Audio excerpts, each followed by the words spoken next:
Bonjour à chacun. On va aborder pour cette deuxième semaine du mois de décembre un sujet qui, eh bien pour moi, est un petit peu au cœur des préoccupations des personnes qui se posent de véritables questions sur comment est-ce que je peux vivre avec tout ce que je porte en moi comme valeur, comme aspiration, dans un monde qui porte pas les mêmes que les miennes, loin de là.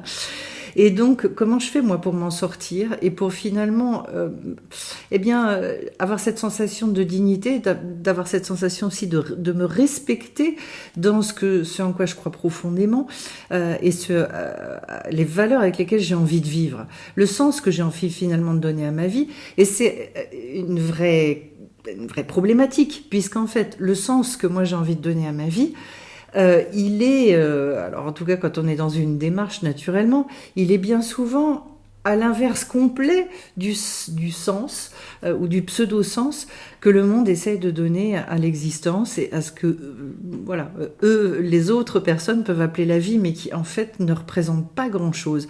Alors les inclassables, ils vont comprendre tout à fait bien de quoi je parle, mais peut-être pas que. C'est-à-dire, j'ai envie moi de donner un sens qui soit sur des valeurs beaucoup plus puissantes, beaucoup plus profondes, et pas seulement de me contenter des petits plaisirs extérieurs de la vie.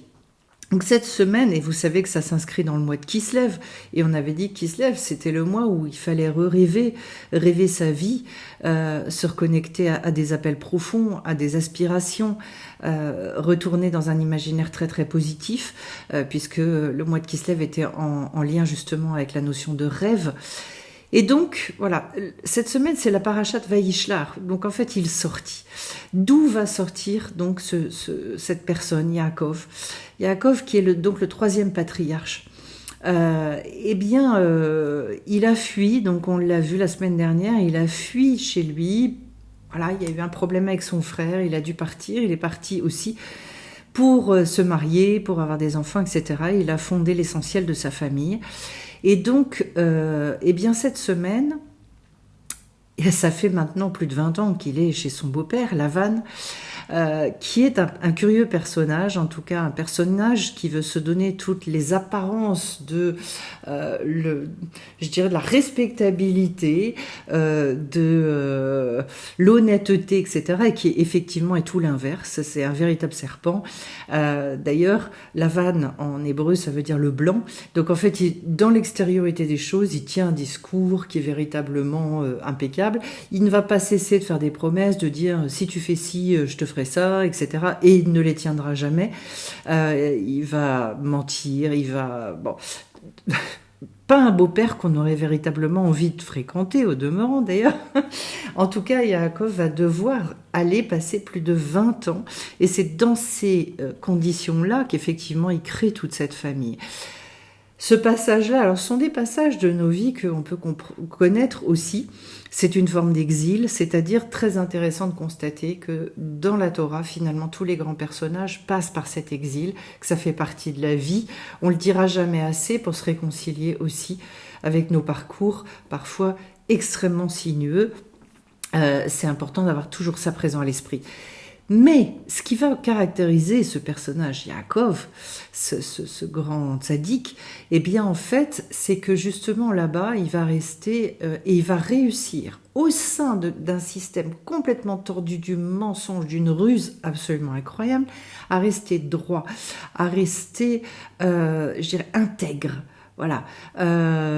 Donc en fait, c'est pour ça que on va porter et donner à ce personnage-là une force suffisante pour pouvoir créer les 12 tribus d'Israël et pour symboliser justement cette force au sein d'une terrible adversité, puisque dans cette paracha-là, on va le voir coincé entre deux forces qui finalement veulent, le faire chuter de toute façon. Alors pour des raisons différentes l'un et l'autre, mais son beau-père, lui, il veut profiter de lui, l'essorer, je dirais, voilà. Et puis en face, il y a son frère qui arrive, parce qu'en fait, il a décidé de le tuer. Donc en fait, le frère se dit, allez hop, c'est le moment, je vais vers lui.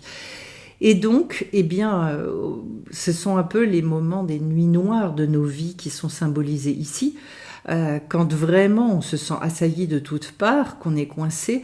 D'un bord, voilà, c'est pas terrible, on veut quitter ce lieu-là, mais on nous laisse pas partir. De l'autre côté, eh bien, il y a quelqu'un qui vient pour attaquer aussi. Alors comment on fait ?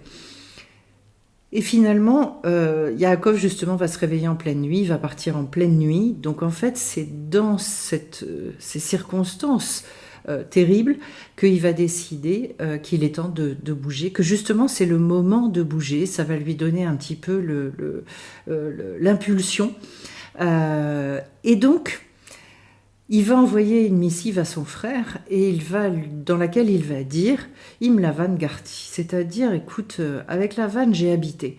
Alors c'est toute la magie de l'hébreu aussi, et c'est pour ça qu'en fait, quand on lit la Torah en français ou dans n'importe quelle langue étrangère, on ne peut pas se rendre compte de tous les sous-entendus et tous les codes qui sont contenus.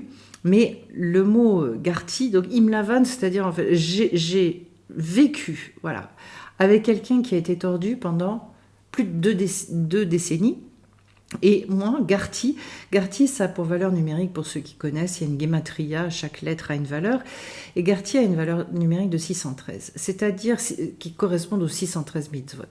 Autrement dit, il dit, tu sais, moi je me suis retrouvée dans des circonstances, des histoires pas possibles, et je suis toujours restée droit. J'ai toujours continué, moi, à fonctionner en fonction des valeurs, en fonction de la Torah, en fonction de tout ça. J'ai avancé. Et je suis, en fait, même quelqu'un comme Lavan, il m'a pas fait chuter. Autrement dit, c'est pas toi, mon frère, qui va pouvoir justement me mettre à terre et me faire chuter, puisqu'en fait, je me suis finalement renforcée au lieu de m'écrouler. Parce qu'en fait, il y a deux manières de traverser ces périodes de nos vies. Soit on s'écroule, et là, la chute, elle fait mal, elle peut être... Je dirais qu'en fait, on va créer un éloignement d'avec nous-mêmes, d'avec nos valeurs, d'avec nos aspirations, jusqu'à un moment où on peut ne plus se reconnaître et se dire, mais en fait, ma vie, elle est aux antipodes de tout ce en quoi je rêvais autrefois, tout ce qui constituait... mais je dirais des incompressibles, les choses sur lesquelles je ne pouvais pas faire de compromis, je me suis rendu compte que les circonstances m'ont amené précisément à faire ces compromissions-là et que je me suis perdue. D'où la notion extrêmement phare dans la sagesse hébraïque de Teshuvah, c'est-à-dire je dois revenir et à un moment donné j'ai besoin de revenir vers moi. Là, ce que Yaakov est en train d'expliquer à son frère, c'est, tu sais, même dans ces circonstances-là, moi, j'ai pas bougé d'un iota. Je suis restée exactement dans cette intégrité, exactement moi-même, avec ce que je porte en moi, de lumière, etc. Ce qui, pour avoir tous expérimenté certaines choses dans nos vies, nous montre la grandeur du personnage, puisqu'en fait, nous, on se rend compte que face à des problématiques qui n'ont pas forcément toujours été du même ordre, du même acabit, de la même intensité, je dirais que dans la vie de Yaakov, bien souvent, oui, on a baissé les bras, on s'est assis sur véritablement ce qui était pourtant très important pour nous, et puis que on a laissé les choses parfois se déliter dans certains domaines, sur un certain sujet, et que revenir après, plus on attend et plus revenir est extrêmement compliqué. Et c'est pour ça qu'à un moment, en fait, on n'arrive plus à se remettre debout, on n'arrive plus à, je dirais, retrouver cette dignité, cette verticalité. Là où cette paracha est impressionnante, puisqu'elle s'appelle Vayishlach, c'est-à-dire comment il va pouvoir sortir. Alors c'est sortir non seulement de cette vie avec le beau-père, là, le fameux Lavan, mais c'est sortir tout simplement d'un lieu intérieur, d'un état d'esprit à un moment, trouver la force de quitter tout ça, d'aller affronter son frère, puisque effectivement c'est ce qu'il va faire, il va aller affronter son frère, et puis que, voilà, je peux pas raconter tout ce qui se passe dans la paracha, parce que c'est absolument énorme, et ceux qui sont intéressés ils peuvent nous rejoindre le dimanche matin à 9h, puisque je vais plus à fond dans ces enseignements-là. Mais en tout cas, il va y avoir... déjà, ce qu'on remarque, c'est que dans ces périodes de crise, avec son beau-père Lavan, il va falloir qu'il fuit. Il va fuir en pleine nuit, sans rien dire. Il prend tout, il embarque tout. C'est de gros déménagements, voilà. Et puis, vis-à-vis de son frère, il va falloir en revanche qu'il affronte les choses, qu'il aille en face à face, en tête à tête avec lui. Et donc de se rendre compte aussi que selon les situations de nos vies, et c'est une vraie sagesse de savoir quand est-ce que je dois fuir, quand est-ce que je dois affronter, on voit que son frère, plus de 20 ans auparavant, il avait fui, parce que ça n'était pas le temps de cet affrontement. Et donc ce qui est intéressant ici, c'est aussi de regarder toute la sagesse qu'il faut pour savoir gérer certaines situations qui sont des situations de nuit noire, d'où le fait que bien souvent on a besoin d'aide et de la sagesse de quelqu'un qui souvent les a déjà traversées, a beaucoup étudié pour pouvoir comprendre est-ce que c'est le moment, est-ce que c'est pas le moment. Mais il y a une chose qui est certaine et un début de réponse déjà. C'est que Yaakov va pouvoir affronter son frère précisément parce qu'en fait, pendant plus de 20 ans, il s'est renforcé chez Lavan, chez le beau-père, qui finalement l'a toléré parce qu'en fait, Yaakov était une grande source de bénédiction, que ses affaires ont prospéré. Donc en fait, il avait un intérêt terrible à ce que son gendre reste chez lui. Et c'est pour ça qu'il l'agrippait, il l'empêchait de partir. À un moment, en fait, donc de choisir, savoir déjà choisir ses combats. Ça ne veut pas dire d'ailleurs qu'il n'y aura pas aussi une confrontation avec le beau-père, parce que le beau-père va le poursuivre, lui aussi, donc il se retrouve vraiment coincé de partout. Mais en tout cas, le beau-père, il va en faire qu'une bouchée de pain, ça va aller très vite au travers d'une discussion. Avec son frère, ce sera un petit peu plus compliqué. Mais en tout cas, leurs chemins à tous vont se séparer. Et c'est là que justement il va pouvoir véritablement sortir de la situation pour passer à une nouvelle étape de sa vie. Est-ce par hasard? Sûrement pas que dans cette paracha, Yaakov change de nom et qu'au lieu de s'appeler Yaakov, eh bien il va s'appeler Israël, qui est finalement, dans la symbolique, il y a plusieurs manières de le retranscrire différemment, mais en fait, un homme qui est rempli de Emouna, qui ne dépend finalement plus que de cette Emouna, de cette confiance dans la vie, en Dieu. Et pourquoi? Parce qu'il a appris aussi à avoir confiance en lui, à connaître sa force, à connaître sa puissance, c'est-à-dire en fait dans tout ce que Yaakov met en œuvre pendant 20 ans, c'est presque comme un moment de préparation pour justement rompre finalement avec ce frère et pouvoir lui retrouver une liberté et aller vivre sa vie. Je précise une chose intéressante que les sages nous disent, c'est qu'en fait, quand il y a un changement de nom chez une personne, il y a un changement de destinée. Autrement dit, des tournants extrêmement impressionnants se prennent dans la vie de quelqu'un. Alors, voilà, ça n'est pas fréquent de changer de nom, mais en tout cas, il peut y avoir changement de prénom pour différentes raisons, notamment quand il y a des conversions d'ailleurs, puisque dans le judaïsme, eh bien, le converti prend un nom, un nouveau prénom. Il peut y avoir aussi, et ça arrive dans certaines situations, des changements de nom. Sachez que c'est toujours associé à un changement extrêmement puissant de destinée. Et donc, de ce nouveau nom va naître une nouvelle vie, va naître une nouvelle destinée. Mais cette nouvelle destinée n'a été accessible que finalement parce que Yaakov a réussi à incarner aussi son identité profonde, qu'il l'a développée, qu'il s'est renforcé là-dedans. Et c'est pour ça qu'en fait, très souvent, dans les démarches qui sont proposées aujourd'hui, démarches spirituelles, démarches pour tout ce qui parle d'épanouissement personnel, etc., on essaye, je dirais, de faire croire, au niveau marketing, c'est vrai que c'est beaucoup mieux, de se dire qu'avec des trucs, avec des petites choses, des machins, on va pouvoir comme ça changer justement parfois de destinée, changer d'ampleur et finalement réussir à changer de nom. Et ce que nous montre cette paracha, c'est que ça n'a jamais fonctionné comme ça. Autrement dit, si je veux véritablement rentrer dans ma vraie destinée qui est liée à mon identité profonde, il va falloir que je la découvre et il va falloir que je me renforce dedans.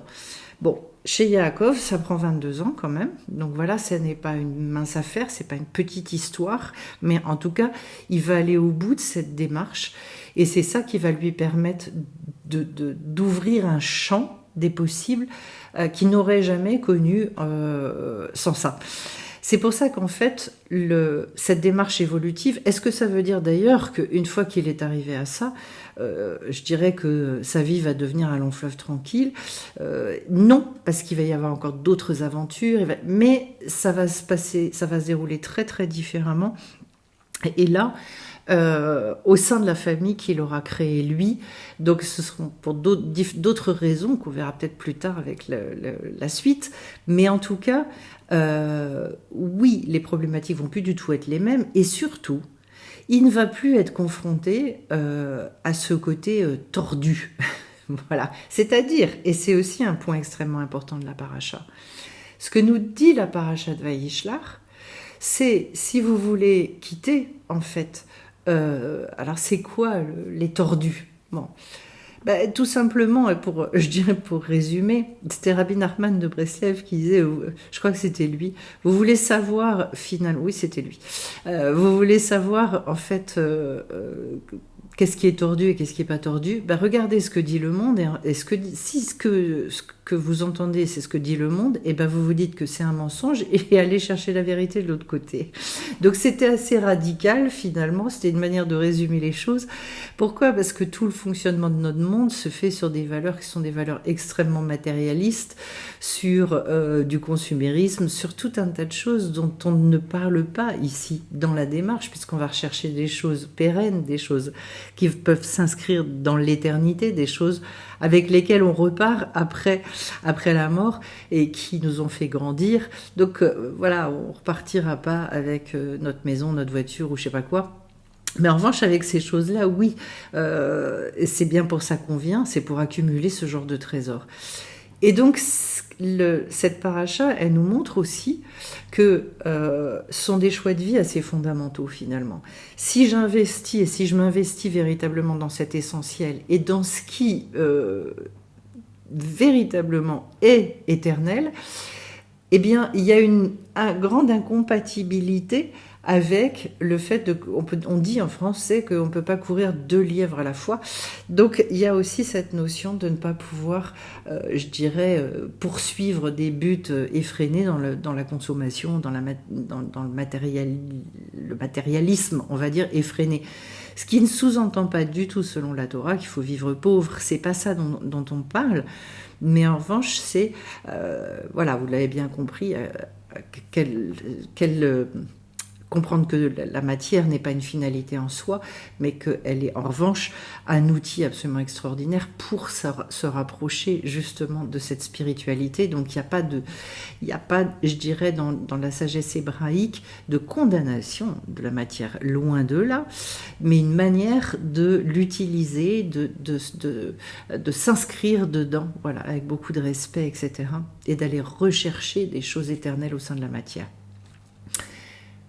Est-ce par hasard également que Yaakov est le 3e patriarche qui, dans l'art des Séphirotes, symbolise Tiferet, c'est-à-dire l'équilibre, l'harmonie?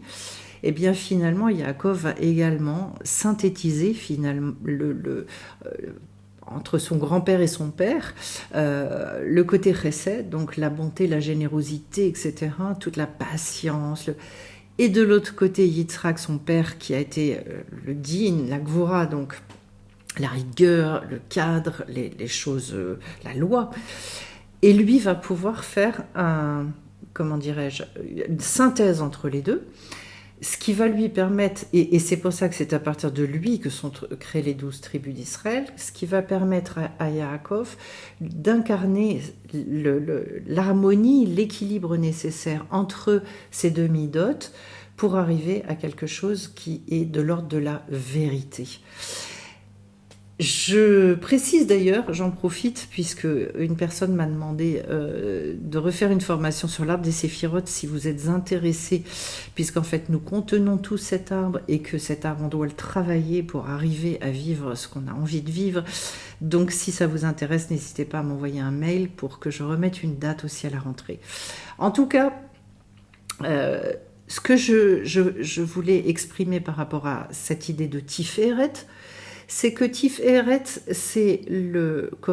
d'abord c'est sur le pilier central de notre arbre, et donc c'est à partir de lui véritablement qu'on va pouvoir accéder à une vie, je dirais, calme, sereine, fertile, voilà, pour éviter justement de pencher trop d'un côté, trop de l'autre, et sortir du doute et sortir de toutes ces choses-là.